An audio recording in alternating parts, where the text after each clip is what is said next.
오늘 우리에게 주신 하나님 말씀은 에스겔 25장 1절에서 5절입니다. 구약성경 에스겔 25장 1절에서 5절 1189페이지입니다. 우리 같이 읽습니다. 25장 1절에서 5절 시작. 여호와의 말씀이 또 내게 임하여 이르시되 인자야, 네 얼굴을 암몬 족속에게로 돌리고 그들에게 예언하라. 너는 암몬 족속에게 이르기를 너희는 주 여호와의 말씀을 들을지어다. 주 여호와께서 이같이 말씀하셨느니라. 내 성소가 더럽힘을 받을 때에 네가 그것에 관하여 이스라엘 땅이 황폐할 때에 네가 그것에 관하여 유다 족속에 사로잡힐 때에 네가 그들에 대하여 이르기를 아하 좋다 하였도다. 그러므로 내가 너를 동방 사람에게 기업으로 넘겨주리니 그들이 네 가운데에 진을 치며 네 가운데 그 거처를 베풀며 네 열매를 먹으며 네 젖을 마실지라. 내가 라빠를 낙타의 우리로 만들며 암몬 족속의 땅을 양떼가 눕는 곳으로 삼은즉 내가 주 여호와인 줄을 너희가 알리라. 아멘. 오늘 교회를 위한 여호와 니시의 40일 금식기도 39일 차입니다. 성도님들 애쓰셨습니다. 이제 하루 남았습니다. 끝까지 잘 감당하시기를 축복합니다. 아멘. 오늘 말씀 25장에는 이스라엘 주변 나라들에 대한 하나님의 심판의 메시지입니다. 그 중에서 특별히 암몬 족속에 대해서 많이 다루고 있습니다. 암몬 족속은 모압 족속과 함께 거슬러 올라가면 이스라엘 족속의 먼 친척입니다. 이스라엘은 아브라함의 후손들이죠. 모압과 암몬 족속은 아브라함의 조카 롯의 후손들입니다. 그런데도 다른 이방 나라들 중에서 두 족속 모압과 암몬은 사사건건 이스라엘 백성들의 앞길에 방해를 놓습니다. 하나님이 그것을 좋지 않게 보셨다는 겁니다. 자, 오늘 말씀은 그 부분에 대해서 다룹니다. 그리고 하나님께서 왜 그들을 심판하시는지 그 이유가 분명하게 기록되어 있습니다. 3절을 제가 읽겠습니다. 3절을 보시죠. 너나 암몬 족속에게 이르기를 너희는 주 여호와의 말씀을 들을지어다. 주 여호와께서 이같이 말씀하셨느니라. 내 성소가 더럽힘 받을 때 네가 그것에 관하여 이스라엘 땅이 황폐할 때에 네가 그것에 관하여 유다 족속에 사로잡힐 때에 네가 그들에 대하여 이르기를 아하 좋다 하였도다. 자, 지금 세 가지 말씀합니다. 첫째, 예루살렘 성전이 더럽힘 받을 때, 그리고 이스라엘 땅이 황폐해질 때, 그리고 이스라엘 백성들이 포로로 끌려갈 때, 그 상황을 그때마다 암몬 족속은 오히려 좋아하고 즐겼다는 겁니다. 하나님이 그것을 안 좋게 보신 겁니다. 물론 우상을 숭배했던 이스라엘 백성들에게 하나님이 심판하신 것은 맞습니다. 그러나 그렇다고 해서 마찬가지로 우상을 숭배하는 암몬 족속이 하나님 백성 이스라엘을 비웃을 수는 없다는 겁니다. 왜냐? 그들도 하나님 앞에선 죄인들이기 때문입니다. 이런 거죠. 하나님 백성이 잘못하면 하나님이 심판할 수 있습니다. 그러나 그렇다고 해서 세상 사람들이 하나님 백성을 비웃을 수는 없는 겁니다. 똑같은 죄인이니까. 그래서 우리 삶에 적용해야 하는 것이죠. 어떤 믿음의 사람이 하나님 앞에서 잘못할 수 있습니다. 그래서 하나님이 잠시 그를 치실 수 있습니다. 그리고 그가 어려움 가운데 거할 수도 있습니다. 그러나 그때 내가 그 사람을 위해 기도해 주거나 불쌍히 여기지 못할지언정 그 사람을 비판하거나 정죄할 자격은 나에게는 없다는 겁니다. 나도 죄인이니까. 성도님들, 나도 넘어질 수 있고 나도 죄 지을 수 있습니다. 우리는 오직 하나님 앞에서 겸손히 은혜를 구할 뿐입니다. 믿습니까? 그래서 마태복음에 이런 말씀이 있습니다. 마태복음 7장 1절에서 3절에 이 말씀은 예수님의 말씀입니다. 비판을 받지 아니하려거든 비판하지 말라. 너희가 비판하는 그 비판으로 너희가 비판을 받을 것이요 너희가 헤아리는 그 헤아림으로 너희가 헤아림을 받을 것이니라. 어찌하여 형제의 눈 속에 있는 티는 보고 네 눈 속에 있는 들보는 깨닫지 못하느냐. 아멘. 그렇습니다. 내가 누구를 비판하며 누구를 헤아립니까? 내가 더하면 더했지 하나님 앞에서 나도 죄인 아닙니까? 우리는 그저 다 하나님의 은혜가 필요한 죄인들입니다. 십자가 보혈이 아니면 내 죄를 감출 수 없는 사람들입니다. 믿습니까? 이렇게 성경 말씀 보면서 깨닫는 것이 있습니다. 우리 하나님 말씀 정말 빈틈이 없구나. 구약 성경과 신약 성경 정말 하나님 말씀이 맞구나. 너무나 일관되게 말씀을 전하고 있기 때문에 그렇습니다. 그러니까 오늘 에스겔에게 말씀하신 하나님 메시지와 조금 전에 마태복음에서 하신 예수님 메시지가 표현만 다르지 똑같은 말입니다. 만약 내가 다른 사람 정죄하면 나 역시 똑같은 기준으로 정죄를 받는다는 겁니다. 이것이 참 두려운 말씀이죠.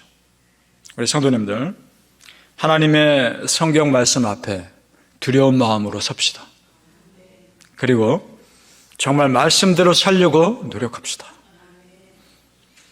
오늘 말씀 보면서 두려움이 되지만 한편으로 또 위로도 됩니다. 어떤 면에서 그러느냐? 그래도 하나님께서는 당신의 백성 끝까지 사랑하시는구나. 그걸 깨닫습니다. 자, 보세요. 이스라엘 백성들이 잘못해서 지금 하나님 벌하시긴 하지만 그 이스라엘 백성들 욕하는 다른 민족도 가만 놔두지 않으시는 거 아닙니까? 비록 그 모습 보면서 하나님께서 이 백성들을 참 사랑하시는구나 라는 것을 깨닫는단 말입니다. 이런 거죠. 부모가 자기 자녀 혼낼 수는 있습니다. 그렇죠? 그런데 그 자녀를 다른 사람들이 혼내면 부모 마음이 안 좋습니다. 지금 우리 하나님 딱 그런 거 아닙니까? 우리 아버지가 그런 아버지인 겁니다. 내가 자녀 잘못하면 회초리 들 수 있습니다. 종아리가 부르트도록 회초리를 때릴 수 있단 말입니다. 그럼 그 자녀가 그 아픈 다리에 부여잡고 울며 지쳐 잠들 수 있죠. 그러면 그 부은 종아리 붙잡고 쓰다듬으며 마음 아파하는 것이 부모 마음 아닙니까? 우리 하나님이 지금 그 마음 아니겠습니까? 그래서 호세아 6장 1절에 이런 말씀이 있죠. 오라 우리가 여호와께로 돌아가자. 여호와께서 우리를 찢으셨으나 도로 낫게 하실 것이요 우리를 치셨으나 싸매어 주실 것입니다. 아멘. 사랑하는 성도님들, 그래도 나를 사랑하셔서 끝까지 나를 지켜주시는 그 하나님의 은혜와 위로가 여러분에게 임하시기를 예수님의 이름으로 축복합니다. 아멘. 이스라엘 백성들이 무너졌을 때 이방 족속들은 이렇게 생각했습니다. 그들이 믿는 하나님, 이스라엘이 믿는 하나님이 자기들이 믿는 우상에게 진 것처럼 여겼습니다. 그래서 이스라엘 백성들이 무너진 것을 그렇게 좋아했던 겁니다. 그러나 하나님이 그것을 가만 보실 리가 없죠. 그래서 오히려 그들도 심판하심으로 하나님의 하나님 되심을 분명히 보여주셨습니다. 이방 민족들이 그렇다면 왜 하나님 두려워하지 않고 그 하나님 백성들을 이렇게 무시했을까? 이렇게 비웃었을까? 그 이유가 무엇일까? 그 원인 제공은 이스라엘 민족 자신들에게 있습니다. 그것이 8절에 나옵니다. 8절을 같이 읽어보죠. 8절 말씀 시작. 주 여호와께서 이같이 말씀하셨느니라. 모압과 세일이 이르기를 유다 족속은 모든 이방과 다름이 없다 하도다. 그들이 보기에 하나님 백성이라고 하면서 자기들과 별반 다를 바 없는 겁니다.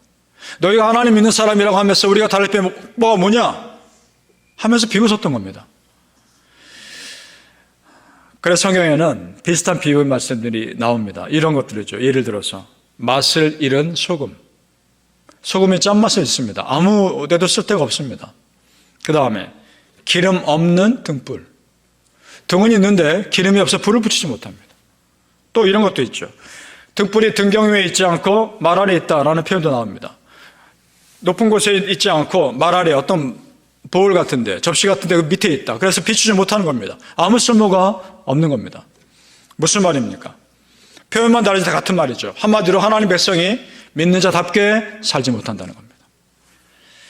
우리가 그렇게 세상과 별반 다를 바 없이 똑같이 섞여 살면 성도님들이요, 세상이 우리를 비웃습니다. 크리스천다울 때 가장 아름다운 겁니다. 자연스럽게 내가 크리스천다울 때 세상에 선한 영향을 끼치는 겁니다. 믿습니까? 내가 세상에 선한 영향을 끼치기 위해 사는 것이 아닙니다. 하나님 믿는 자답게 살다 보면 그렇게 되는 겁니다. 나는 그저 마땅히 할 일을 할 뿐입니다. 그런데 이것이 세상 사람들에게 오히려 충격인 거죠. 왜냐? 세상은 자기가 주인이거든요. 자기 마음대로 사는 것이 세상이거든요. 근데 우리 주인은 하나님이시거든요. 하나님 마음대로 사는 것이 우리거든요. 내 마음대로 살지 않습니다. 이것이 충격인 겁니다. 그래서 성도님들, 믿음의 삶을 산다는 것이 참 심플합니다. 하나님 잘 믿으면 됩니다. 그럼 어떻게 하는 것인가? 다른 거 없습니다. 항상 강조하죠.